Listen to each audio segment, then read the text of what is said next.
आप सभी का स्वागत है मॉडर्न क्लासरूम में। आज के इस क्लास में हम 4 नवंबर के करंट अफेयर्स को डिस्कस करने वाले हैं।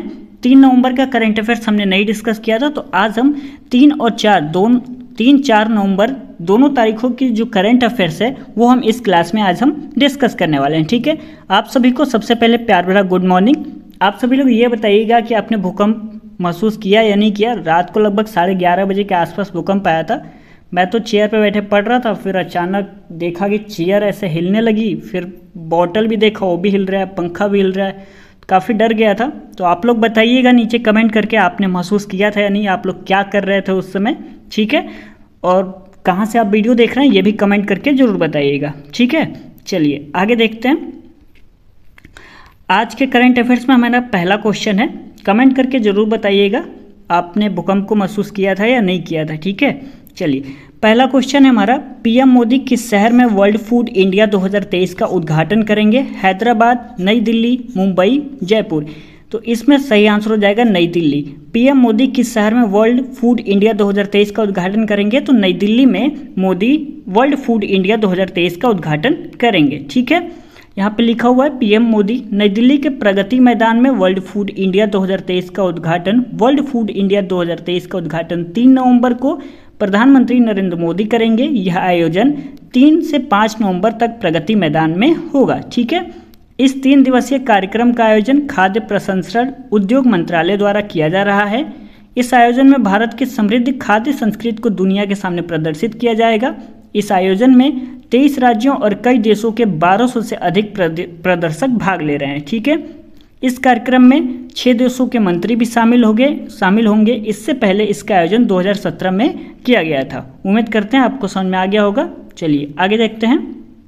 क्वेश्चन नंबर दूसरा क्या कह रहा है, वैश्विक सांस्कृतिक समझ के लिए 2023 ब्रिटिश अकादमी पुरस्कार किसे दिया गया है? तो इस प्रश्न का सही आंसर हो जाएगा नंदिनी दास को दिया गया है।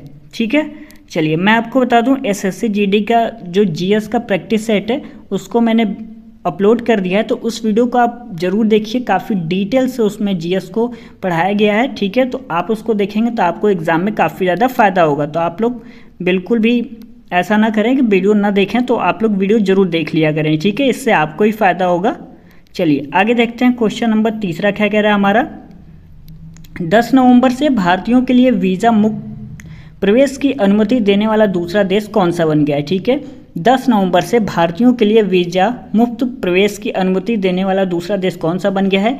थाईलैंड, इंडोनेशिया, मलेशिया या भूटान। तो इसमें आपका सही आंसर हो जाएगा थाईलैंड। ठीक है, ऑप्शन नंबर ए यहाँ पे सही है। यह 10 नवंबर से भारतीयों के लिए वीज़ा मुक्त प्रवेश करने की अनुमति वाला दूसरा देश बन गया है। ठीक है, चलिए आगे देखते हैं। यहाँ पे लिखा हुआ है थाईलैंड ने 10 नवंबर से भारतीय पर्यटकों के लिए वीज़ा मुक्त प्रवेश की घोषणा की। थाईलैंड ने भारत और ताइवान के पर्यटकों को 6 महीने की अवधि के लिए वीज़ा मुक्त प्रवेश की अनुमति दी। यह 10 नवंबर से 10 मई 2024 तक की समय अवधि के लिए लागू होगा। यह निर्णय अधिक पर्यटकों को आकर्षित करने के उद्देश्य से यह फैसला लिया गया है। ठीक है, थाईलैंड सरकार के मुताबिक पर्यटक यहां 30 दिनों तक रुक सकते हैं। इस योजना से 14 लाख अतिरिक्त पर्यटकों के आकर्षित होने की उम्मीद है। यह 55 बिलियन बाहत या $1.5 बिलियन उत्पन्न करके थाईलैंड की अर्थव्यवस्था को बढ़ावा देगा। क्वेश्चन नंबर अगला कह रहा है हमारा, भारत के किस स्टेडियम में महान क्रिकेट खिलाड़ी सचिन तेंदुलकर की प्रतिमा का अनावरण किया जाएगा? Arun Jaitley stadium, Wankhede stadium, Brabourne stadium और ईडन गार्डन्स। इस प्रश्न का सही आंसर हो जाएगा वानखेड़े स्टेडियम। ठीक है, ऑप्शन नंबर बी यहाँ पे सही है। वानखेड़े स्टेडियम में महान क्रिकेट सचिन तेंदुलकर का प्रतिमा का अनावरण किया जाएगा। कौन से स्टेडियम में किया जाएगा? वानखेड़े स्टेडियम में किया जाएगा। ठीक है, यह टिक लगा दिया, वानखेड़े स्टेडियम में किया जाएगा। आगे देखते हैं। साल 2023 के ब्रिटिश एकेडमी बुक प्राइज से किसे सम्मानित किया गया है? अंकिता सिन्हा, अमिताभ घोष, नंदिनी दास, विक्रम सेठ। किसे किया गया है? तो इस प्रश्न का सही आंसर हो जाएगा नंदिनी दास को किया गया है। क्वेश्चन नंबर अगला कह रहा है, श्रीलंका के त्रिंकोमली में भारतीय स्टेट बैंक की शाखा का उद्घाटन किसने किया है? तो इस प्रश्न का सही आंसर हो जाएगा निर्मला सीतारमण ने श्रीलंका के त्रिंकोमाली में भारतीय स्टेट बैंक की शाखा का उद्घाटन किया है। किसने किया है? निर्मला सीतारमण ने किया है। चलिए आगे देखते हैं।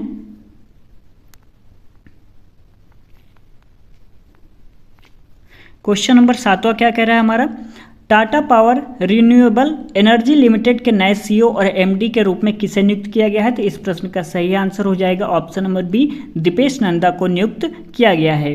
क्वेश्चन नंबर अगला कह रहा है किसी वनडे विश्व कप में 4 शतक लगाने वाले दुनिया के तीसरे क्रिकेटर कौन बन गए हैं? तो इस प्रश्न का सही आंसर हो जाएगा डिकॉक, और यह एक साउथ अफ्रीका के ओपनर बल्लेबाज हैं। ठीक है, ध्यान रखिएगा।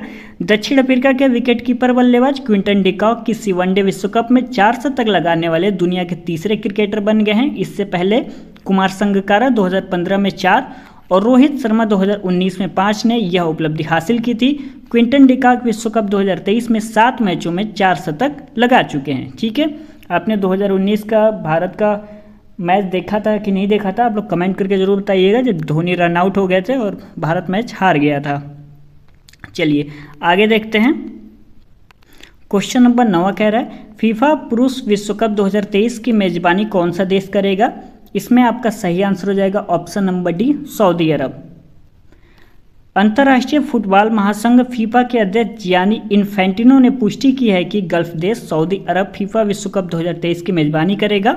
इससे पहले ऑस्ट्रेलिया ने 2034 फीफा पुरुष फुटबॉल विश्व कप की बोली से इनकार कर दिया। फीफा विश्व कप 2026 का आयोजन मोरक्को अफ्रीका और 2030 का आयोजन पुर्तगाल और स्पेन यूरोप में किया जाएगा। ठीक है, 2023 का आयोजन कहाँ पे होगा? तो पुर्तगाल और स्पेन यूरोप में किया जाएगा। 2026 का आयोजन मोरक्को अफ्रीका में किया जाएगा। क्वेश्चन नंबर 10वां कह रहा है एशियाई शूटिंग चैंपियनशिप 2023 में पुरुषों की 50 मीटर राइफल 3P इवेंट में किसने स्वर्ण पदक जीता है? तो इसमें आपका सही आंसर हो जाएगा ऐश्वर्या प्रताप सिंह तोमर ने जीता है।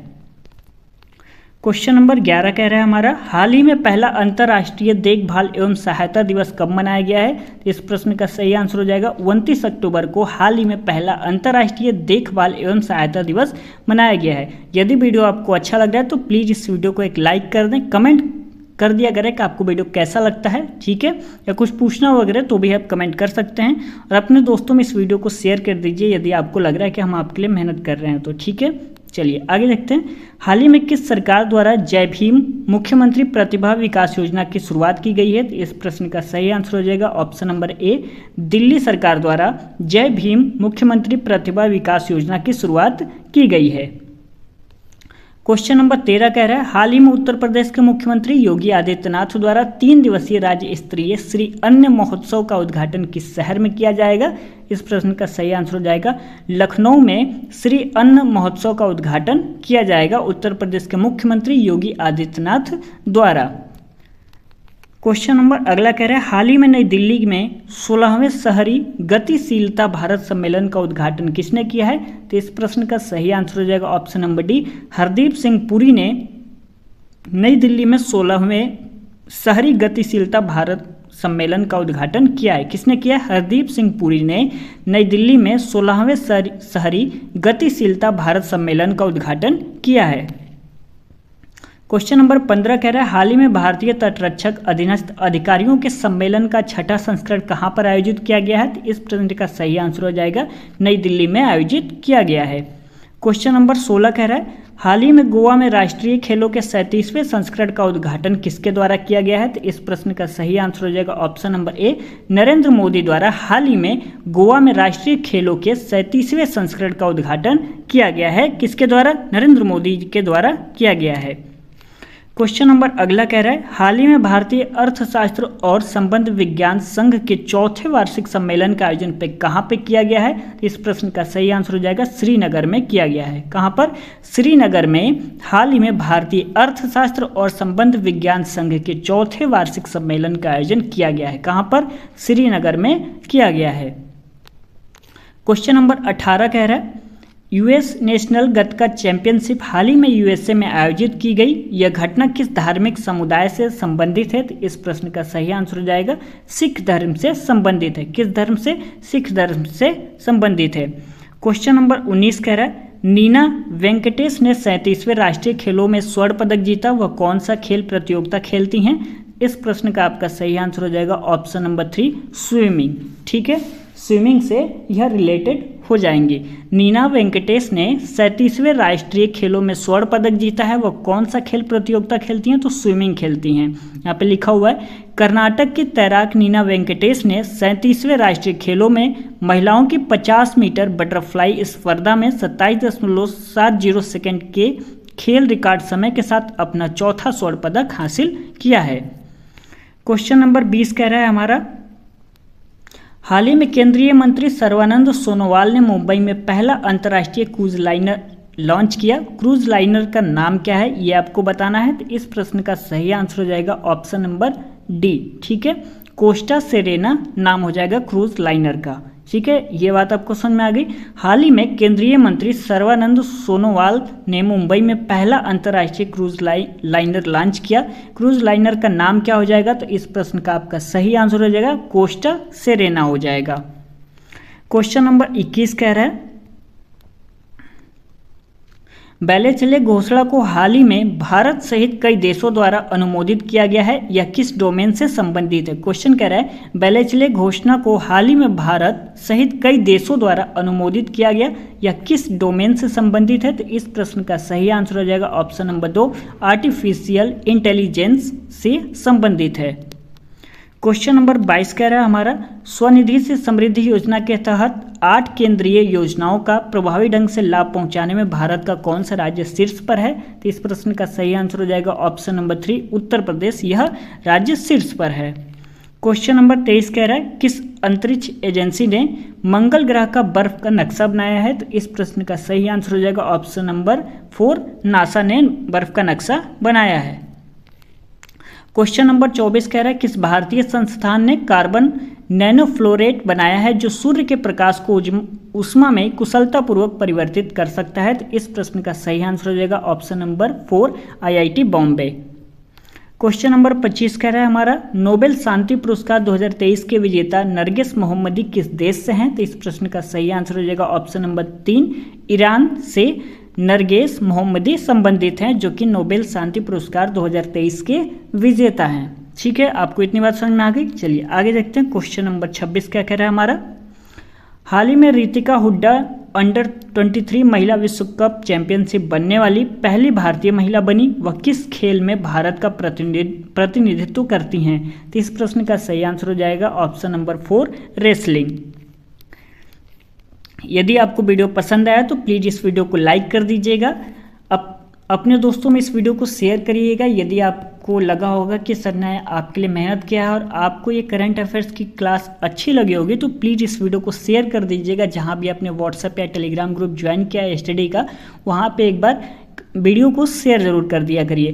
कमेंट करके बताया करिए आपको वीडियो कैसा लगा। कुछ पूछना हुआ करे तो भी आप कमेंट करके पूछ सकते हैं, मैं आपको रिप्लाई ज़रूर दूंगा। ठीक है, चैनल पर आप नए हैं तो सब्सक्राइब कर लीजिएगा।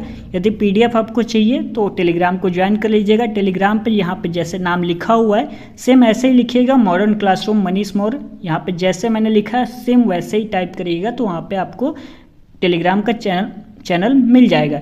या तो आप चैनल पे क्लिक करके अबाउट सेक्शन में जब जाएंगे तो वहाँ पे एक लिंक दिया होगा टेलीग्राम का, आप वहाँ से भी ज्वाइन हो सकते हैं। ठीक है, यदि आप हमसे व्हाट्सएप पे जुड़ना चाहते हैं तो उसका लिंक मैं डिस्क्रिप्शन में दे दूंगा।